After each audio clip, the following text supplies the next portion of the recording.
Research P S സിയുടെ YouTube ക്ലാസ്സിലേക്ക് നിങ്ങൾക്കേവർക്കും സ്വാഗതം.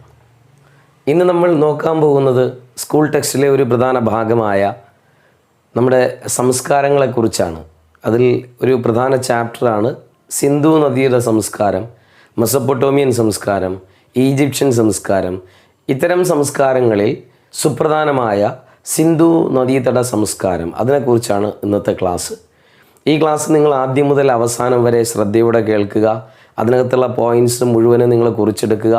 സ്കൂൾ ടെക്സ്റ്റിൽ ഉള്ള ടോപ്പിക്കും മാത്രമല്ല PSC പരീക്ഷകൾക്ക് മുൻകാലം ചോദിച്ചിട്ടുള്ള ചോദ്യങ്ങളിലെ പ്രധാന ഭാഗങ്ങളും ഉൾക്കൊള്ളിച്ചുകൊണ്ടാണ് ഈ ടോപ്പിക്ക് സെറ്റ് ചെയ്തിരിക്കുന്നത്.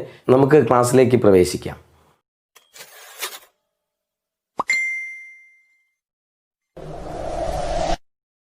നമ്മുടെ സ്കൂൾ ടെക്സ്റ്റിലൊക്കെയും ശരിക്ക് കിടക്കുന്ന ആദ്യത്തേത് സിന്ധു നദീതട സംസ്കാരം എന്ന് തന്നെയാണ്.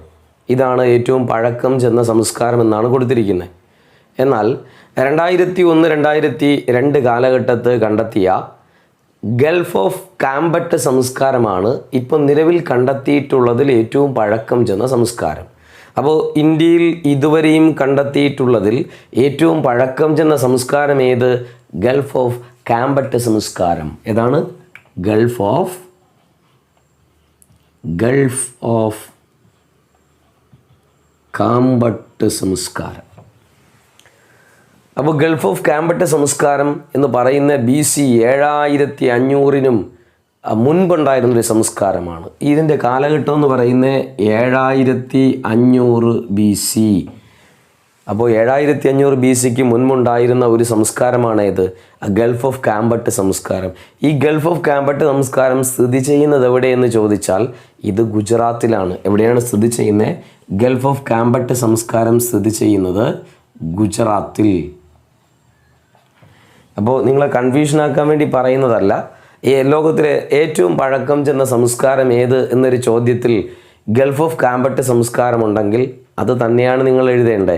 ഇത് BC 7500-ന് മുമ്പുണ്ടായിരുന്നൊരു സംസ്കാരമാണ്. ഇത് ഗുജറാത്തിലാണ്. ഓക്കെ. അപ്പോൾ ഈ ഗൾഫ് ഓഫ് കാംബട്ട് സംസ്കാരത്തെ കണ്ടെത്തിയതാരെന്ന് ചോദിച്ചാൽ national institute of Ocean technology. 2001-2002 കാലഘട്ടത്ത് നാഷണൽ ഇൻസ്റ്റിറ്റ്യൂട്ട് ഓഫ് ഓഷൻ ടെക്നോളജിയാണ് എന്ത് കണ്ടെത്തിയത്? ഗൾഫ് ഓഫ് കാംബട്ട് സംസ്കാരത്തെ കണ്ടെത്തിയത്. അപ്പോൾ നമ്മൾ സ്കൂൾ ടെക്സ്റ്റിൽ ഇനി പറയുന്ന കാര്യങ്ങൾ ഇപ്പോൾ ഇത്രയും പറഞ്ഞത് അപ്ഡേറ്റ്സ് ആണ്. 2001-2002 ഗൾഫ് ഓഫ് കാംബട്ട് സംസ്കാരത്തെ കണ്ടെത്തിയത്. ഇത് ഗുജറാത്തിലാണ്. ഇത് ഓൾറെഡി ഏറ്റവും പഴക്കം ചെന്നത് എന്നാണ് ഇപ്പോൾ പുതിയ വിലയിരുത്തൽ. എന്നാൽ നമ്മുടെ സ്കൂൾ ടെക്സ്റ്റിൽ പറയുന്ന ഒന്നാമത്തെ ഒന്നെന്ന് പറയുന്നത് സിന്ധു നദീതട സംസ്കാരം. ഇന്ന് നമ്മുടെ പ്രധാന ടോപ്പിക്കും പ്രധാന വിഷയവും ഇതും അതിൻ്റെ അനുബന്ധ നഗരങ്ങളുമാണ് നമ്മുടെ പ്രധാന ടോപ്പിക്ക്. അപ്പോൾ നമ്മളിതാ പഠിക്കാൻ പോകുന്നു. ഏതാണ് സംസ്കാരം?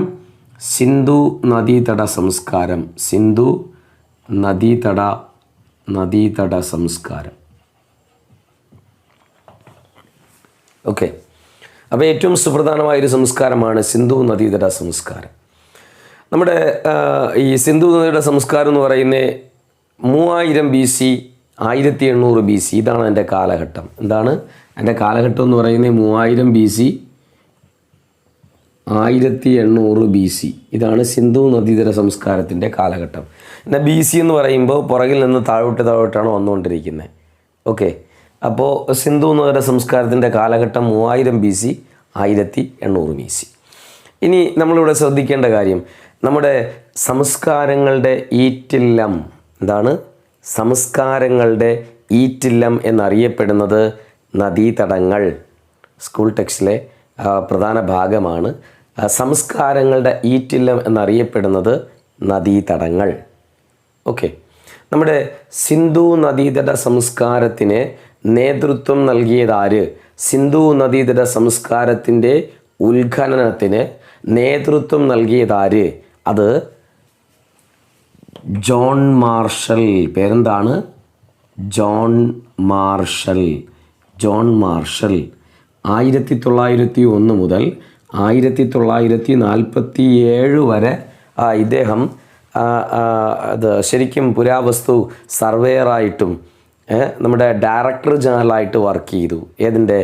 ആർക്കിയോളജിക്കൽ സർവേ ഓഫ് ഇന്ത്യയുടെ ഡയറക്ടർ ജനറൽ കൂടിയായിരുന്നു ആര്? John marshal. നിയമിച്ചത് ലോർഡ് കഴ്സനാണ്. ഏറ്റവും കൂടുതൽ കാലം ഈ പോസ്റ്റിൽ പദവിയിലിരുന്ന വ്യക്തിയും ആര് തന്നെയാണ്? John marshal. ഇയാളുടെ കാലത്താണ് സിന്ധു നദിയുടെ സംസ്കാര അവശിഷ്ടങ്ങൾ കണ്ടെത്തിയത്. ഇന്ത്യയിൽ പുരാവസ്തു പഠനത്തിന് നേതൃത്വം കൊടുക്കുന്ന സ്ഥാപനമേത്?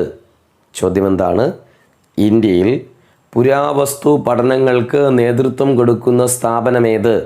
അതാണ് ആർക്കിയോളജിക്കൽ സർവേ ഓഫ് ഇന്ത്യ. എന്താണ് പേരെന്താണ്? Archaeological survey of India. Archaeological survey of India. ഇത് സ്ഥാപിതമായ വർഷം സ്ഥാപിച്ചത് 1861 1861 എന്ത് സ്ഥാപിച്ചു? Archaeological survey of India.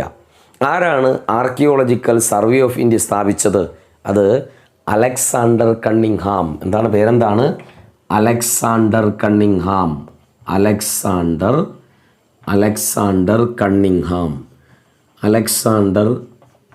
Cunningham. അപ്പോൾ ആർക്കിയോളജിക്കൽ സർവേ ഓഫ് ഇന്ത്യ സ്ഥാപിച്ചത് 1861 ഇത് സ്ഥാപിച്ചത് കൽക്കട്ടയിലാണ്. എന്നാൽ ഇപ്പോൾ ആർക്കിയോളജിക്കൽ സർവേ ഓഫ് ഇന്ത്യയുടെ ആസ്ഥാനം ന്യൂഡൽഹിയാണ്. ഇപ്പോൾ ആർക്കിയോളജിക്കൽ സർവേ ഓഫ് ഇന്ത്യയുടെ ആസ്ഥാനം എവിടെയാണ്? ന്യൂഡൽഹിയിൽ. ആരാണ് ഇന്ത്യൻ പുരാവസ്തു ശാസ്ത്രത്തിൻ്റെ പിതാവ്? അത് അലക്സാണ്ടർ കണ്ണിങ്ഹാം. ഇന്ത്യൻ പുരാവസ്തു ശാസ്ത്രത്തിൻ്റെ പിതാവാരെന്ന് ചോദിച്ചാൽ ആരാണ്? അത് അലക്സാണ്ടർ കണ്ണിങ്ഹാം.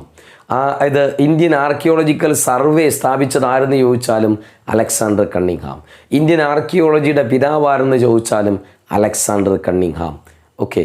അപ്പോൾ നമ്മുടെ ഇന്ത്യൻ ആർക്കിയോളജിക്കൽ സർവേയുടെ ആദ്യത്തെ ഡയറക്ടർ ജനറൽ ആര്? ഇന്ത്യൻ ആർക്കിയോളജിക്കൽ സർവേയുടെ ആദ്യത്തെ ഡയറക്ടർ ജനറൽ ആര് തന്നെയാണ്? Alexander Cunningham. First director general of Indian archaeological survey of India ആരാണ്? Alexander Cunningham. ഇന്ത്യൻ ആർക്കിയോളജിക്കൽ സർവേയുടെ മുൻഗാമി എന്നറിയപ്പെടുന്നത് ഏഷ്യാറ്റിക് സൊസൈറ്റി. എന്താണ് പേരെന്താണ്? Asiatic society. ഇന്ത്യൻ ആർക്കിയോളജിക്കൽ സർവേയുടെ മുൻഗാമി എന്നറിയപ്പെടുന്നത് ഏതാണ്? Asiatic society. ഇതാണ് ഏഷ്യാറ്റിക് സൊസൈറ്റി. ഇത് 1784 സ്ഥാപിച്ചത് വില്യം ജോൺസ്. പേരെന്താണ്? William Jones. അപ്പോൾ നമ്മുടെ ആർക്കിയോളജിക്കൽ സർവേ ഓഫ് ഇന്ത്യയുടെ മുൻഗാമി എന്നറിയപ്പെടുന്നത് ഏഷ്യാറ്റിക് സൊസൈറ്റി. ഏഷ്യാറ്റിക് സൊസൈറ്റി സ്ഥാപിച്ചത് ആര്? വില്യം ജോൺസ് എന്നാണ് 1784. അപ്പോൾ ഈ ഏഷ്യാറ്റിക് സൊസൈറ്റി സ്ഥാപിച്ചത് കൊണ്ട് ഇന്ത്യക്ക് വന്ന വലിയൊരു നേട്ടം എന്ന് പറയുന്നേ നമ്മുടെ ഭഗവത്ഗീതയെ ഇംഗ്ലീഷിലേക്ക് വിവർത്തനം ചെയ്യപ്പെട്ടു. ഏഷ്യാറ്റിക് സൊസൈറ്റി തന്നെ പ്രവർത്തിച്ചത് ഇന്ത്യയിലെ സംസ്കൃത ഭാഷ അതിൻ്റെയൊക്കെ വിവർത്തനം ഇന്ത്യയിലെ പ്രധാന ലിപികളുടെ ബ്രാഹ്മി ലിപിയിലൊക്കെയാണ് ആദ്യകാലത്ത് ഇന്ത്യയിൽ രചനകൾ ഉണ്ടായിരുന്നത്. ഇവയുടെ വിവർത്തനത്തിനാണ് ഇവന്മാർ ഊന്നൽ കൊടുത്തത്. മനസ്സിലാകുന്നോ?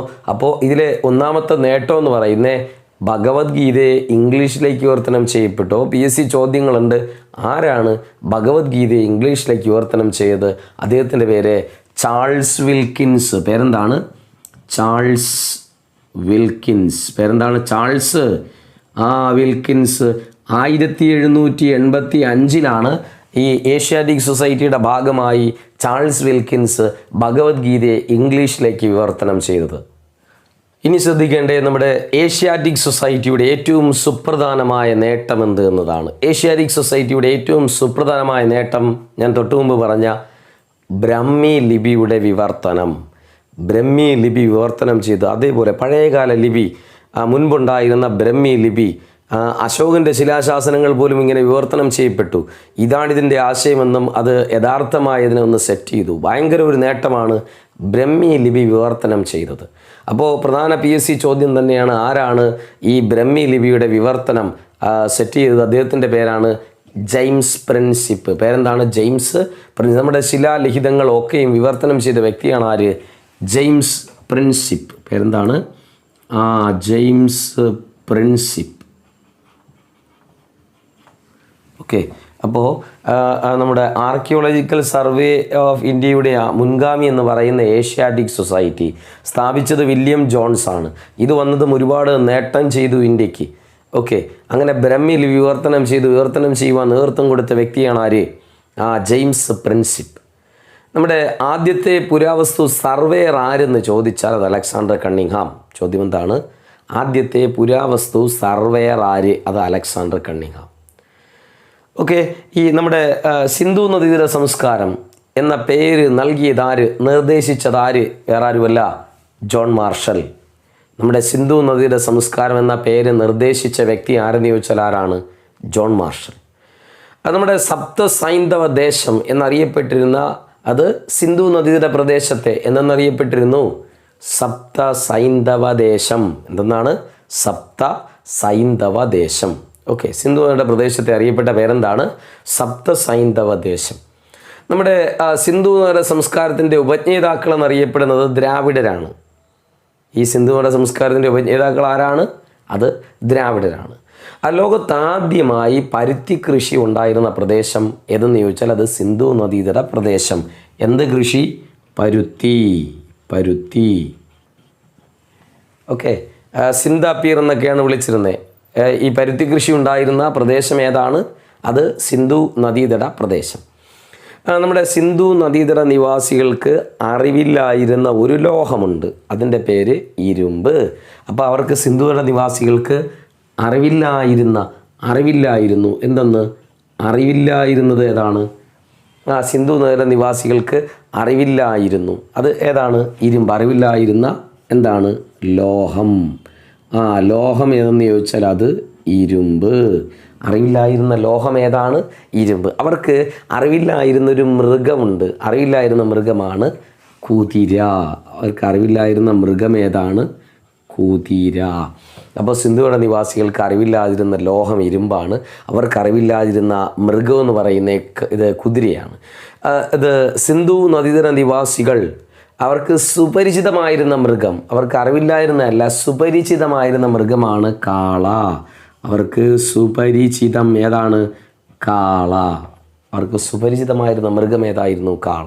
സിന്ധു നദീതട നിവാസികളുടെ ഏറ്റവും പ്രധാന പുരുഷ ദൈവം ആരായിരുന്നു?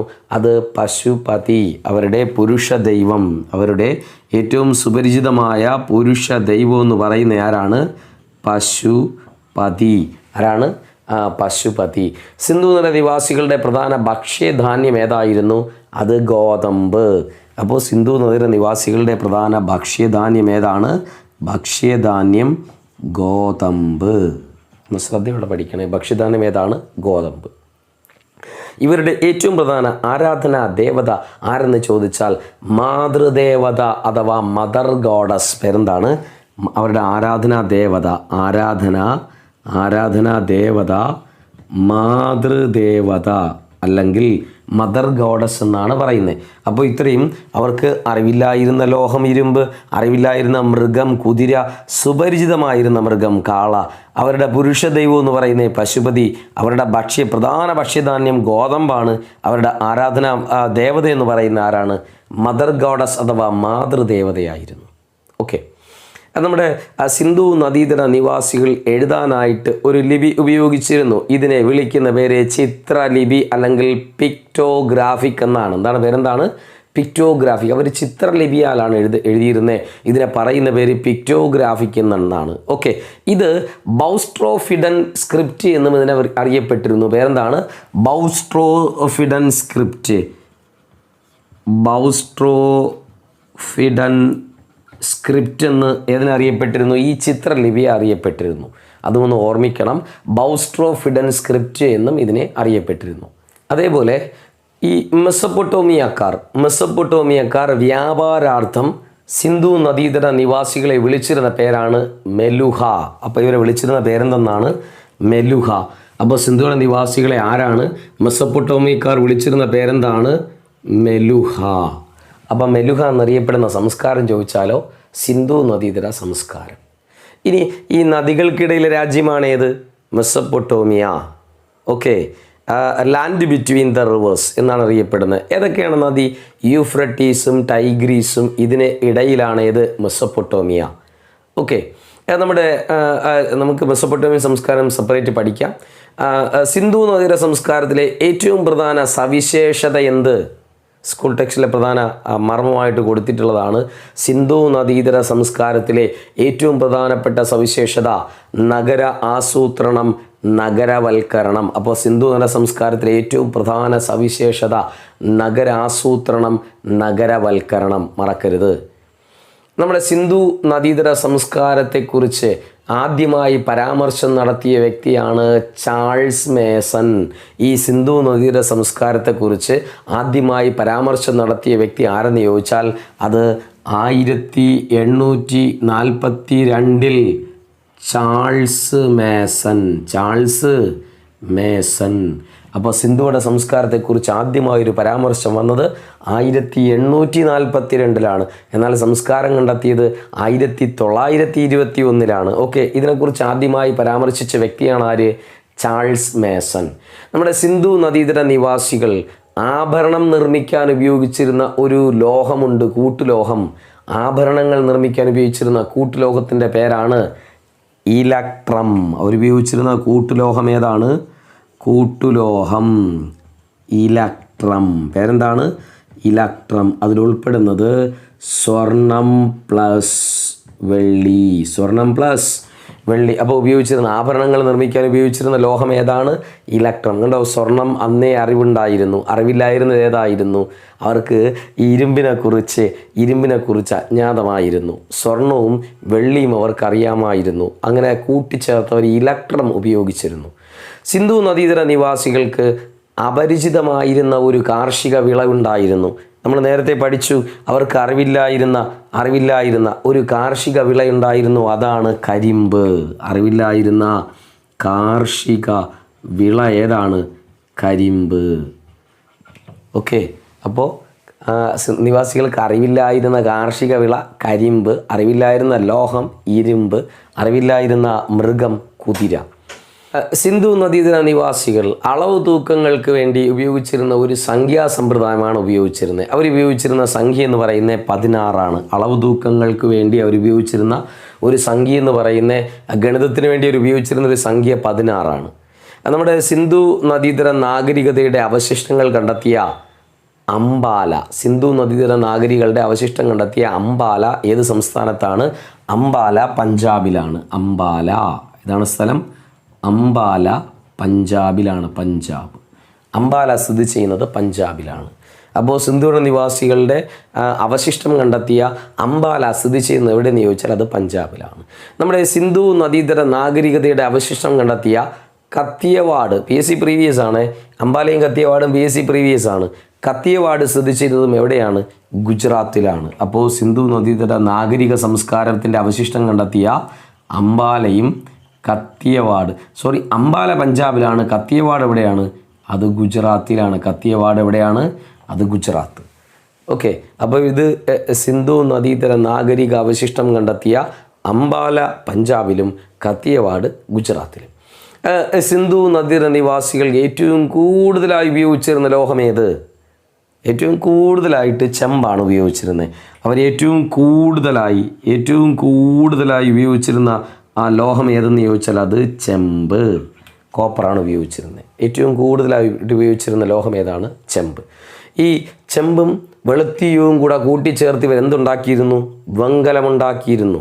ഓക്കെ, ചെമ്പും വെളുത്തീയവും കൂടെ ചേർത്തിട്ടാണ്. ഇതിന് ആവശ്യമായിട്ടുള്ള ചെമ്പ് ലഭിച്ചിരുന്നത് PSCക്ക് ആവർത്തിച്ച് വരുന്ന നമ്മുടെ പ്രസിദ്ധമായ ഖേത്രി ചെമ്പ് ഖനി. അതെവിടെയാണ്?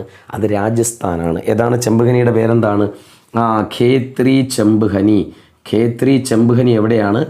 രാജസ്ഥാൻ. അപ്പോൾ ഇവിടുന്ന് തന്നെയാണ് ഇവർ ആവശ്യമായിട്ടുള്ള ചെമ്പുകൾ കളക്ട് ചെയ്തിരുന്നത്. അപ്പോൾ ഇനി നമ്മൾ പഠിക്കാൻ പോകുന്നത് നമ്മുടെ സിന്ധുവിൻ്റെ സംസ്കാരത്തിൻ്റെ ഏറ്റവും സുപ്രധാന കേന്ദ്രമായ ഹാരപ്പയെക്കുറിച്ചാണ്. പേരെന്താണ്? ഹാരപ്പ. ഓക്കെ, നമ്മുടെ ഹാരപ്പൻ സംസ്കാരം ഇതിൻ്റെ കാലഘട്ടം എന്ന് പറയുന്നത് 2700 BCക്കും 1700 BCക്കും ഇടയിലാണ്. 2700 BCക്കും 1700 BCക്കും ഇടയിലാണ് ഹാരപ്പൻ സംസ്കാരം ഉണ്ടായിരുന്നത്. ഓക്കെ, നമ്മുടെ സിന്ധു നദീതട സംസ്കാര അവശിഷ്ടം കണ്ടെത്തിയ ഒന്നാമത്തെ കേന്ദ്രമാണ് ഹാരപ്പ. ശ്രദ്ധിക്കണേ, സിന്ധു നദീതട അവശിഷ്ടം കണ്ടെത്തിയ ഒന്നാമത്തെ കേന്ദ്രമേത്? അത് ഹാരപ്പ. ആരാണ് ഹാരപ്പ കണ്ടെത്തിയത്? വളരെ സുപ്രധാനമായ ചോദ്യമാണ്. ഹാരപ്പ കണ്ടെത്തിയ വ്യക്തിയാണ് ദയാറാം സാഹിനി. പേരെന്താണ്? ദയാറാം സാഹിനി. ഹാരപ്പ കണ്ടെത്തിയ വ്യക്തി ആരാണ്? ദയാറാം സാഹിനി. അപ്പോൾ സിന്ധുവിടെ സംസ്കാരത്തിൻ്റെ അവശിഷ്ടം കണ്ടെത്തിയ ഒന്നാമത്തെ കേന്ദ്രം ഹാരപ്പയാണ്. ഹാരപ്പ കണ്ടെത്തിയത് ആരെന്ന് ചോദിച്ചാൽ ആരാണ്? അത് ദയാറാം സാഹിനി. ഇത് കണ്ടെത്തിയത് 1921 1921 ദയാറാം സാഹിനി ഹാരപ്പ കണ്ടെത്തിയത്. ഹാരപ്പ സ്ഥിതി ചെയ്യുന്നത് ഏത് നദിയുടെ തീരത്തെന്ന് ചോദിച്ചാൽ രവി നദീതീരത്ത്. ഹാരപ്പ ഏത് നദീതീരത്താണ്? രവി നദീതീരത്ത്. ഇനി നമ്മുടെ LDC പാലക്കാടിലെ 2003 ചോദ്യമായിരുന്നു, ഹാരപ്പ സ്ഥിതി ചെയ്യുന്ന ജില്ല ഏത്? അത് ഹാരപ്പ സ്ഥിതി ചെയ്യുന്ന ജില്ല പാകിസ്ഥാനിലെ മോണ്ട് ഗോമറി ജില്ല. പേരെന്താണ്? മോണ്ട് ഗോമറി ജില്ല. ഹാരപ്പ സ്ഥിതി ചെയ്യുന്ന ജില്ല ഏതാണ്? മോണ്ട് ഗോമറി ഇൻ പാകിസ്ഥാൻ. നന്നായിട്ട് പഠിച്ചേക്കണേ. അപ്പോൾ ഹാരപ്പ കണ്ടെത്തിയത് ദയാറാം സാഹിനി. ഇത് സ്ഥിതി ചെയ്യുന്ന ജില്ല ഏത്? മോണ്ട് ഗോമറി ജില്ല, പാകിസ്ഥാൻ. ഇതേ നദീതീരത്താണ്? രവി നദീതീരത്താണ്. നമ്മുടെ സിന്ധു നദീതട ജനത മൃതദേഹങ്ങൾ പെട്ടിയിലടക്കം ചെയ്തിരുന്നു എന്ന് തെളിവ് ലഭിച്ചത് ഈ ഹാരപ്പയിൽ നിന്നാണ്. സിന്ധുവിന്റെ നിവാസികൾ മൃതദേഹങ്ങൾ പെട്ടിയിലടക്കം ചെയ്തു എന്ന് തെളിവ് ലഭിച്ചത് ഹാരപ്പയിൽ നിന്നുമാണ്. ശിവലിംഗ ആരാധനയെക്കുറിച്ച് ആദ്യ തെളിവ് ലഭിച്ചത് ഹാരപ്പയിൽ നിന്നുമാണ്. ശിവലിംഗ ആരാധനയെക്കുറിച്ച് നിങ്ങൾക്കറിയാം, അവരുടെ ആരാധനാ പുരുഷനാണ് പശുപതി. അപ്പോൾ പശുപതി എന്ന് പറയുന്ന ശിവനാണ്. ശിവ ആരാധനയെക്കുറിച്ച്, ശിവലിംഗ ആരാധനയെക്കുറിച്ച് ആദ്യമായി തെളിവ് ലഭിച്ച പ്രദേശം ഏതെന്ന് ചോദിച്ചാൽ അതേതാണ്? അത് ഹാരപ്പയാണ്. നമ്മുടെ പരുത്തി കൃഷിക്ക് തെളിവ് ലഭിച്ചതും ഹാരപ്പയിൽ നിന്നാണ്. ഏത് കൃഷിയാണ്? പരുത്തി കൃഷിക്ക് തെളിവ് ലഭിച്ചത് ഹാരപ്പയിൽ നിന്നുമാണ്. ഹാരപ്പൻ ജനതയുടെ ഒരു പ്രധാന കച്ചവട കേന്ദ്രമായിരുന്നു അടുത്ത് നമ്മൾ പഠിക്കാൻ പോകുന്ന ലോത്തൽ. ഹാരപ്പൻ ജനതയുടെ ഏറ്റവും പ്രധാന കച്ചവട കേന്ദ്രമായിരുന്നു ലോത്തൽ. ഈ തൊഴിൽശാലകളുടെ തെളിവ് ലഭിച്ചതും ഹാരപ്പയിൽ നിന്നുമാണ്. തൊഴിൽശാലകളുടെ തെളിവ് ലഭിച്ചത് ഹാരപ്പയിൽ നിന്നുമാണ്. ഇത് പട്ടി മാനിനെ വേട്ടയാടുന്ന രൂപം, പട്ടി മാനിനെ വേട്ടയാടുന്ന രൂപം നമ്മുടെ രണ്ട് നിരകൾ വീതമുള്ള 6 ധാന്യപ്പുരകൾ. ഇത് മഹത്തായ ധാന്യപ്പുരയല്ല, 2 നിരകൾ. ഇങ്ങനെ ചോദിച്ചാൽ മാത്രമേ ഇത് എഴുതാവൂ. 2 നിരകൾ വീതമുള്ള 6 ധാന്യപ്പുരകൾ കണ്ടെത്തിയ കേന്ദ്രം ഹാരപ്പയാണ്. അപ്പോൾ പട്ടിമാനിനെ വേട്ടയാടുന്ന അതിൻ്റെ രൂപം, 6 നിരകളായിട്ടുള്ള നമ്മുടെ 2 നിരകളായിട്ടുള്ള 6 ധാന്യപ്പുരകൾ കണ്ടെത്തിയ കേന്ദ്രം ഹാരപ്പയാണ്. നമ്മുടെ മെസ്സപ്പൊട്ടോമിയയിൽ നിന്ന് ലഭിച്ച ലിഖിതങ്ങളിൽ അവർ കച്ചവടം നടത്തിയതായി കരുതപ്പെടുന്ന പ്രദേശമാണ് ഹാരപ്പ. നമ്മുടെ മെസ്സപ്പൊട്ടോമിയക്കാരിൽ നിന്ന് അവിടെ നിന്നൊക്കെ ലഭിച്ച ഉത്ഖനനം ചെയ്ത് ലഭിച്ച ലിഖിതങ്ങളിൽ അവർക്ക് വ്യാപാര ബന്ധമുണ്ടായിരുന്ന, കച്ചവട ബന്ധമുണ്ടായിരുന്ന ഒരു പ്രദേശം എന്ന് പറയുന്നത് ഹാരപ്പയാണ്. ഓക്കെ, ഇത് ഈ മാതൃദേവാരാധന നിലനിന്നിരുന്ന ഒരു സംസ്കാരം കൂടിയാണ് ഹാരപ്പൻ സംസ്കാരം. മാതൃദേവത, മദർ ഗോഡസ് അവർക്കുണ്ടായിരുന്നു. ഇതിന് തെളിവ് ലഭിച്ചത് ഹാരപ്പയിൽ നിന്നുമാണ്. ഓക്കെ, പിന്നെ പുരുഷ രൂപത്തിലുള്ള ആദിമ ശിവൻ്റെ ശില്പവും ലഭിച്ചത്. അപ്പോൾ ശിവൻ്റെ ആരാധന ഉണ്ടായിരുന്ന പ്രദേശവും ഏത് തന്നെയാണ്? ഹാരപ്പയാണ്. ഇനി നമ്മൾ പഠിക്കാൻ പോകുന്ന ഏറ്റവും പ്രധാന ഒരു കേന്ദ്രമാണ് മോഹൻജദാരോ. ഏതാണ്? മോഹൻജദാരോ. അപ്പോൾ അടുത്തൊരു പ്രധാന കേന്ദ്രമാണ് മോഹൻജദാരോ. ആരാണ് മോഹൻജദാരോ കണ്ടെത്തിയ വ്യക്തി R.D. ബാനർജി. എന്താണ് പേരെന്താണ്? R.D. ബാനർജി. 1922 മോഹൻജദാരോ കണ്ടെത്തിയത്. ഇനി PSC പരീക്ഷകൾക്ക് ആവർത്തിച്ച് വരുന്നൊരു ചോദ്യം കൂടിയാണ്, തിരുവനന്തപുരം LDCയിലെ ചോദ്യം കൂടിയായിരുന്നു 2003. മോഹൻജദാരോ സ്ഥിതി ചെയ്യുന്നത് ഏത് ജില്ലയിൽ? മോഹൻജദാരോ സ്ഥിതി ചെയ്യുന്നത് പാകിസ്ഥാനിലെ ലാർക്കാന ജില്ല. പേരെന്താണ്? പാകിസ്ഥാനിലെ ലാർക്കാന ജില്ലയിലാണ് ഏത്? മോഹൻജദാരോ സ്ഥിതി ചെയ്യുന്നത്. എന്നാൽ ഹാരപ്പ സ്ഥിതി ചെയ്യുന്നത് മോണ്ട് ഗോമറി ജില്ല. മോഹൻജദാരോ സ്ഥിതി ചെയ്യുന്നത് പാകിസ്ഥാനിലെ ലാർക്കാന ജില്ല. മരിച്ചവരുടെ കുന്ന്, മൗണ്ട് ഓഫ് ദ ഡെഡ് എന്നറിയപ്പെടുന്ന മോഹൻജദാരോ വളരെ സുപ്രധാനമാണ്. എന്താണ്? മരിച്ചവരുടെ കുന്ന്, മരിച്ചവരുടെ കുന്ന്, മൗണ്ട് ഓഫ് ദ ഡെഡ് എന്നറിയപ്പെടുന്ന ഏതാണ്? മോഹൻജദാരോ. എന്ന് വെച്ചാൽ ശവങ്ങളെ കൂട്ടിയിട്ട് അടക്കിയിരിക്കുന്നതിൻ്റെ അവശിഷ്ടം എവിടെ കണ്ടെത്തിയെന്ന് ചോദിച്ചാൽ അത് മോഹൻജദാരോ. അത് ഓൾറെഡി എൻ്റെ അർത്ഥം മൗണ്ട് ഓഫ് ദ ഡെഡ് എന്നാണ്, മരിച്ചവരുടെ കുന്ന്. അപ്പോൾ കൂട്ടത്തിൽ ശവങ്ങളെ അടക്കിയിരിക്കുന്ന സ്ഥലം PSC ചോദിച്ചാൽ എന്തെന്ന് എഴുതണം? മോഹൻജദാരോ എന്ന് എഴുതണം. ഓക്കെ, ലോകത്തിലെ ആദ്യത്തെ അഴുക്കുചാൽ സംവിധാനം, ഡ്രൈനേജ് സിസ്റ്റം, ലോകത്തിലെ ആദ്യത്തെ അഴുക്കുചാൽ സംവിധാനം നിലവിൽ വന്നത് മോഹൻജദാരോയിലാണ്. പ്രത്യേകം പഠിക്കണം. മോഹൻജദാരോയെക്കുറിച്ച് പഠിക്കുമ്പോൾ എന്ത് വേണം? അഴുക്കുചാൽ സംവിധാനം, ഇത് ഡ്രൈനേജ് സിസ്റ്റം, ഇത് കണ്ടെത്തിയത് എവിടെ നിന്ന് ചോദിച്ചാൽ അത് മോഹൻജദാരോ, മറക്കരുത്. ഓക്കെ, അപ്പോൾ ഈ ഗ്രേറ്റ് ബാത്ത് പ്രത്യേകം ശ്രദ്ധിക്കണേ. ഗ്രേറ്റ് ബാത്ത് കണ്ടെത്തിയത് എവിടെ? അത് മോഹൻജദാരോ. ഗ്രേറ്റ് ബാത്ത് വലിയ സ്നാനഘട്ടം, അഴുക്കുചാൽ സംവിധാനം. അപ്പോൾ വലിയ ഗ്രേറ്റ് ബാത്ത് കണ്ടെത്തിയത് എവിടെയാണ്? വലിയ സ്നാനഘട്ടം എവിടെ നിന്ന് ചോദിച്ചാൽ അത് മോഹൻജദാരോ. ഓക്കെ, അത് അല്ലെങ്കിൽ വലിയ കുളിക്കടവ് ഇങ്ങനെ ചോദിച്ചാലും ഏത് തന്നെ എഴുതണം? Mohenjo-daro, great bath. അതേപോലെ ഗ്രേറ്റ് ഗ്രാനറി, മഹത്തായ ധാന്യപ്പുര, PSCക്ക് ആവർത്തിച്ച് വരുന്നതാണ്. മഹത്തായ ധാന്യപ്പുര ഇത് കണ്ടെത്തിയതും എവിടെയാണ്? മോഹൻജദാരോ. മഹത്തായ ധാന്യപ്പുര കണ്ടെത്തിയത് മോഹൻജദാരോ. അത് ഏറ്റവും കൂടുതൽ വെള്ളപ്പൊക്കം വന്ന് നശിച്ചുപോയ സിന്ധുവിടെ കേന്ദ്രമാണ് മോഹൻജദാരോ. വെള്ളപ്പൊക്കം ഏറ്റവും കൂടുതൽ ബാധിച്ച കേന്ദ്രമാണ് മോഹൻജദാരോ. ഇഷ്ടിക പാകിയ വീഥികളുണ്ട്, ഇഷ്ടിക കൊണ്ട് നിർമ്മിച്ച ഇരുനില കെട്ടിടങ്ങളുണ്ട്, വ്യക്തമായ അഴുക്കുചാൽ സംവിധാനം എന്നിവയ്ക്ക് പ്രസിദ്ധമായ കേന്ദ്രമാണ് മോഹൻജദാരോ. പ്രത്യേകം ശ്രദ്ധിക്കണേ. മറ്റേ രണ്ട് വരികളായിട്ട് രണ്ട് നിരകളായിട്ട് 6 ഇത് എന്താണ് ധാന്യപ്പുര ഉണ്ടായിരുന്നത്, അത് ഹാരപ്പയിലാണെങ്കിൽ മഹത്തായ ധാന്യപ്പുര, മഹത്തായ സ്നാനഘട്ടം, ഗ്രേറ്റ് ഗ്രാനറി, പിന്നെ നമ്മുടെ മഹത്തായ ആദ്യത്തെ അഴുക്കുചാൽ സംവിധാനം ഇവയൊക്കെ ഉണ്ടായിരുന്ന മൗണ്ട് ഓഫ് ഡെഡ് എന്ന് വിളിച്ചിരുന്ന മോഹൻജദാരോ. പശുപതി മഹാദേവൻ്റെ എന്ന് എടുത്ത് ചോദിച്ചാൽ പശുപതി ശിവൻ്റെ എന്നല്ല, പശുപതി മഹാദേവൻ്റെ ഇത് എന്താണ് ശില്പം കണ്ടെത്തിയത് എവിടെ നിന്ന് ചോദിച്ചാൽ അത് മോഹൻജദാരോയാണ്. എരുമയുടെ വെങ്കല രൂപം കണ്ടെത്തിയത് മോഹൻജദാരോ. ഇന്ന് നമുക്ക് പഠിക്കാനുള്ളൊരു പ്രധാന കേന്ദ്രമാണ് കാളിബംഗൻ. എന്താണ് പേരെന്താണ്? കാളിബംഗൻ. അപ്പോൾ നമ്മുടെ സിന്ധുവിടെ സംസ്കാരത്തിൻ്റെ മറ്റൊരു പ്രധാന കേന്ദ്രമാണ് നമ്മുടെ കാളിബംഗൻ. നമ്മുടെ VO പരീക്ഷ 2019 നടന്ന VO പരീക്ഷ, തിരുവനന്തപുരം ജില്ലയുടെ VO പരീക്ഷ നിങ്ങൾ പലരും എഴുതിയിട്ടുണ്ടാവും. അതിലൊരു ചോദ്യം ഇതായിരുന്നു: സിന്ധു നദീതല സംസ്കാരത്തിൻ്റെ കേന്ദ്രങ്ങളിലൊന്നായ കാളിബംഗൻ എന്ന നഗരം ഏത് നദീതീരത്ത് എന്നാണ് ചോദ്യം. ഓക്കെ, ഇത് ഖാഗർ നദീതീരത്താണ്. ഏതാണ് നദി? ഖാഗർ നദീതീരത്താണ്. അപ്പോൾ സിന്ധുവിടെ സംസ്കാരത്തിൻ്റെ ഒരു കേന്ദ്രമായ കാളിബംഗൻ ഏത് നദീതീരത്താണ്? ഖാഗർ നദീതീരത്താണ്.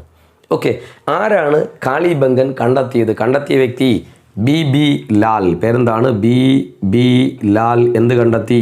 കാളിബംഗൻ ഇത് കണ്ടെത്തി. ഇതിൻ്റെ അർത്ഥം എന്ന് പറയുന്നേ കറുത്ത വളകൾ. എന്താണ് അർത്ഥം? എന്താണ്? കറുത്ത വളകൾ എന്ന അർത്ഥമുള്ള സിന്ധു നദീതട കേന്ദ്രം. PSC പ്രീവിയസ് ആണ്. അത് കാളിബംഗൻ.